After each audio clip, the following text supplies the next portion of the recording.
தேசிய பல்லூடக பாதுகாப்பு ஆணையமான எம்சிஎம்சி சர்ச்சைக்குரிய சமய போதகரான ஜம்ரி வினோத், கோயில்களுக்கு எதிராக செயல்பட்ட ஃபிர்டாவுஸ் வோங், தமீம் தாரி ஆகிய மூவரின் தனிப்பட்ட முகநூல் கணக்குகளை முடக்கியுள்ளது. சட்டவிரோத கோயில்களுக்கு எதிராக செயல்படும் கூட்டமைப்பான காரா அமைப்பின் ஒருங்கிணைப்பாளரும் இந்து மதம் குறித்து பல்வேறு குற்றச்சாட்டுகளையும் முகநூலில் பதிவாக வெளியிட்டு வந்த ஜம்ரி வினோத், ஃபிர்டாவுஸ் வோங், தமீம் தாரி ஆகிய மூவருக்கும் எதிராக பல்வேறு புகார்கள் அளிக்கப்பட்ட நிலையில் இந்நடவடிக்கையை தேசிய பல்லூடக பாதுகாப்பு ஆணையமான எம்சிஎம்சி எடுத்துள்ளதாக கிள்ளான் நாடாளுமன்ற உறுப்பினர் கணபதி ராவ் தெரிவித்துள்ளார். தனிப்பட்ட முகநூல் கணக்குகள் முடக்கப்பட்டாலும் ஃபிர்டாவுஸ் வோங்கின் முகநூல் அகப்பக்கம் செயல்பாட்டில் இருப்பதாக அவர் தெரிவித்துள்ள நிலையில், புதிய முகநூல் கணக்கை தொடங்கிய ஜம்ரி வினோத், குறிப்பிட்ட இந்து மதம் சார்ந்த அமைப்புகள் தமிழ் பள்ளிகளில் இந்துத்துவா RSS கொள்கைகளை வளர்ப்பதற்காக ஒரு சில காரியங்களில் ஈடுபட்டிருப்பதாக காவல் நிலையத்தில் புகார் அளித்த புகார் மனுவை பதிவேற்றம் செய்துள்ளார். சம்பந்தப்பட்ட இந்து மத அமைப்பு இந்தியாவில் உள்ள RSS அமைப்பின் கிளை இயக்கமாக செயல்படுவதாகவும் இஸ்லாத்திற்கு எதிரான பிரச்சாரத்தை மேற்கொண்டு வருவதாகவும் ஜம்ரி வினோத் காவல் நிலையத்தில் அளித்த புகாரில் தெரிவித்துள்ளார். ஹரிரயா பண்டிகையை முன்னிட்டு பிளாஸ் நிறுவனம் நிர்வகிக்கும் நெடுஞ்சாலைகளில் வாகன போக்குவரத்து அதிகரித்து உச்ச நாட்களில் தினமும் சுமார் 23 லட்சம் வாகனங்கள் பயணிக்கும் என்று எதிர்பார்க்கப்படுகிறது. பிளாஸ் நிறுவனத்தின் நிர்வாக இயக்குனர் டத்தோ நீக் ஐரினா நீக் ஜஃபார் கூறுகையில், இது சாதாரண தின சராசரியை விட சுமார் 21 விழுக்காடு அதிகமாக இருக்கும் என்று கூறினார். ஹரிரயா பண்டிகைக்கு முன்பாக மார்ச் 18, 19 மற்றும் 20 ஆகிய தேதிகளில் அதிகபட்ச போக்குவரத்து காணப்படும். அதேபோல் பண்டிகைக்கு பிறகு மார்ச் 27, 28 மற்றும் 29 ஆகிய தேதிகளிலும் நெடுஞ்சாலைகளில் வாகனங்கள் பெருமளவில் பயணம் செய்யும் என்று எதிர்பார்க்கப்படுகிறது. இந்த நிலை கடந்த சீன புத்தாண்டு காலத்திலும் காணப்பட்டது. அப்போது உச்ச நாட்களில் தினசரி வாகனங்களின் எண்ணிக்கை 20 லட்சத்தை தாண்டியது என்று தெரிவிக்கப்பட்டுள்ளது. 2026ஆம் ஆண்டு ஹரிரயா காலத்தில் ஏற்படும் போக்குவரத்து அதிகரிப்பை சமாளிக்கும் வகையில் பிளாஸ் நிறுவனம் மேற்கொள்ளும் முன்னேற்பாடுகள் குறித்து நடைபெற்ற விளக்க கூட்டம் மற்றும் ஊடக சந்திப்பில் அவர் இதனை தெரிவித்தார். பாலிங் மாவட்டத்தில் இன்று அதிகாலை 2 வாகனங்கள் மோதிய விபத்து குறித்து போலீசார் விசாரணை மேற்கொண்டு வருகின்றனர். இன்று அதிகாலை 1:27 மணியளவில் கம்போங் பாடாங் செட்ரோல் தாவார் பகுதியில் 2 வாகனங்கள் மோதியதாக தகவல் கிடைத்தது என்று பாலிங் மாவட்ட போலீஸ் தலைவர் பிராண்டன் ரிச்சர்ட் ஜோ தெரிவித்தார். முதற்கட்ட விசாரணையில் புரோட்டான் X50 வாகனத்தை 56 வயது பெண் கூலிம் பகுதியிலிருந்து பாலிங் நோக்கி செலுத்தி வந்ததாகவும், மறுபுறம் பிக்கப் வாகனத்தை 57 வயது உள்ளூர் ஆடவர் பாலிங் பகுதியிலிருந்து கூலிம் நோக்கி செலுத்தி வந்ததாகவும் தெரிய வந்துள்ளது. 2 வாகனங்களும் எதிரெதிர் திசையில் பயணம் செய்த போது விபத்து நிகழ்ந்ததாக போலீசார் தெரிவித்தனர். இந்த விபத்தில் 2 வாகன ஓட்டிகளும் காயமடைந்தனர். காயமடைந்த இருவரும் உடனடியாக பாலிங் மருத்துவமனைக்கு அனுப்பப்பட்டு சிகிச்சை அளிக்கப்பட்டு வருவதாக போலீசார் தெரிவித்தனர். புதிய எதிர்க்கட்சி தலைவர் பதவிக்கான நியமனம் குறித்து கட்சிக்குள் ஆலோசனை நடைபெற்றாலும் இதுவரை எந்த வேட்பாளரையும் இறுதி செய்யவில்லை என்று பாஸ் கட்சி தெரிவித்துள்ளது. இந்த விவகாரம் தொடர்பாக கட்சி கூட்டத்தில் விவாதம் நடத்தப்பட்டதாகவும் சிலர் வேட்பாளர்களாக முன்மொழியப்பட்டுள்ளதாகவும் பாஸ் கட்சியின் பொதுச் செயலாளர் டதஸ்ரீ தக்குடின் ரசான் தெரிவித்தார்.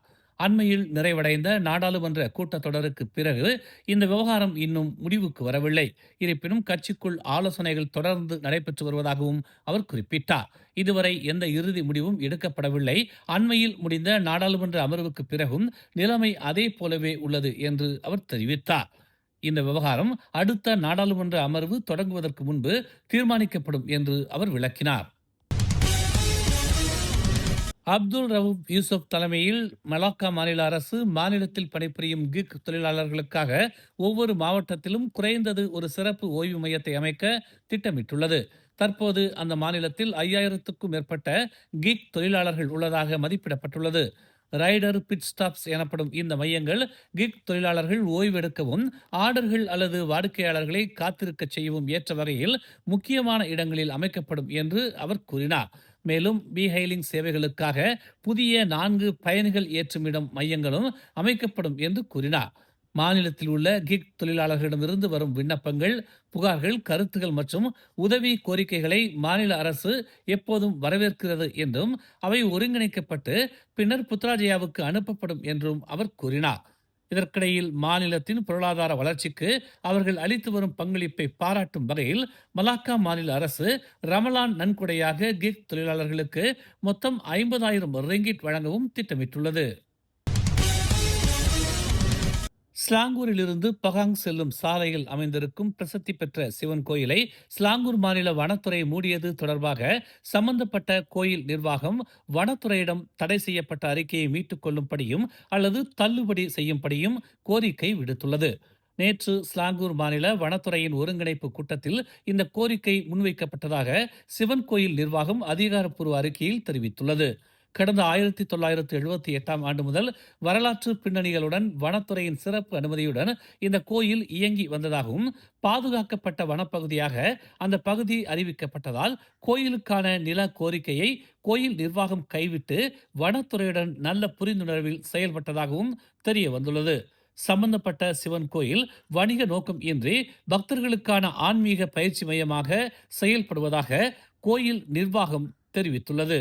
தற்போது வனத்துறை மேற்கொண்டிருக்கும் உத்தரவை எந்த வகையிலும் எதிர்க்கவில்லை என்றும் வனத்துறையுடன் இணைந்து செயல்பட கோயில் நிர்வாகம் தயாராக இருப்பதாகவும் தெரிவிக்கப்பட்டுள்ளது. ஸ்லாங்கூரில் உள்ள இந்திய மாணவர்கள் உயர்கல்வியை தொடர்வதற்கான சிறப்பு நிதி தொடர்பான விண்ணப்பங்கள் இன்று தனது அலுவலகத்தில் சரிபார்க்கப்பட்டதாக ஸ்லாங்கூர் மாநில ஆட்சிக்குழு உறுப்பினர் பப்பா ராயுடு தெரிவித்தார். ஸ்லாங்கூரில் உள்ள மாணவர்களுக்கு ஸ்லாங்கூர் அரசு இந்த நிதியை வழங்கி வரும் நிலையில் விண்ணப்பங்களில் அனைத்து தகவல்களும் உள்ளனவா, விண்ணப்பத்தில் இணைக்க வேண்டிய துணை அறிக்கைகள் முழுமையாக இருக்கின்றனவா என்பதை தனது அலுவலக ஊழியர்கள் சரிபார்த்ததாக பப்பா ராயுடு தெரிவித்தார். நாளை காலை 11 மணிக்குள் அலுவலகத்தில் மாணவர்கள் தங்களின் விண்ணப்பங்களை பூர்த்தி செய்து அனுப்ப வேண்டும் என்று பப்பா ராயுடு நினைவூட்டினார். ஸ்லாங்கூர் மாநில அரசு வழங்கும் நிதி உதவியை தேவையான அனைத்து B40 தரப்பு இந்திய மாணவர்களும் பெற வேண்டும் என்றும் விண்ணப்பங்களில் எந்த ஒரு பிழையும் இருக்கக்கூடாது என்பதற்காக இந்த செயல்முறை மேற்கொள்ளப்படுவதாகவும் அவர் கூறினார். கம்போங் சுங்கையூடாங் பகுதியில் ஏற்பட்ட கடும் தகராறை தொடர்ந்து நண்பர் ஒருவர் கத்தியால் குத்தியதில் 25 வயது இளைஞர் உயிரிழந்தார். நேற்று இரவு சுமார் 8:30 மணி அளவில் உயிரிழந்த நபர் அவரது வீட்டின் வராண்டாவில் மார்பில் 3 குத்துக்காயங்களுடன் அவரது சகோதரரால் கண்டுபிடிக்கப்பட்டதாக மலாக்கா தெங்கா மாவட்ட போலீஸ் தலைவர் கிறிஸ்டோபர் பாட் தெரிவித்தார். ஆரம்பகட்ட விசாரணைகளில் சந்தேக நபர் தனது கைபேசியை திரும்பப் பெறுவதற்காக பாதிக்கப்பட்டவரின் வீட்டிற்கு சென்றபோது இருவருக்கும் இடையே வாக்குவாதம் ஏற்பட்டது தெரிய வந்துள்ளது. அந்த மோதலின் போது சந்தேக நபர் பாராங் கொண்டு பாதிக்கப்பட்டவரின் மார்பில் குத்தியிருக்கலாம் என நம்பப்படுகிறது. இதற்கிடையில் அருகிலுள்ள ஒரு கட்டிடத்தில் பூட்டப்படாத வாகனத்திற்குள் மறைந்து கொண்டிருந்த சந்தேக நபரை நேற்று இரவு போலீசார் கைது செய்ததாக மலாக்கா போலீஸ் தலைவர் ஜூல்கிஃப்ரி முக்தார் தெரிவித்தார். 43 வயது சந்தேக நபர் இன்று முதல் 7 நாட்கள் காவல் விசாரணைக்காக ரிமாண்ட் செய்யப்பட்டுள்ளார். மேலும் செய்திகளை தெரிந்து கொள்ள தமிழ் மலர் இணையதளம், தமிழ் மலர் செயலி மற்றும் மலர் டிவி யூடியூப் சேனலை வலம் வாருங்கள். எங்களோடு இணைந்திருக்க மலர் டிவியை பதிவு செய்து கொள்ளுங்கள். உறவுகள் மகிழ்ந்திட விருப்பம் மற்றும் பகிர்வு சேவையை சொடுக்கிடுங்கள்.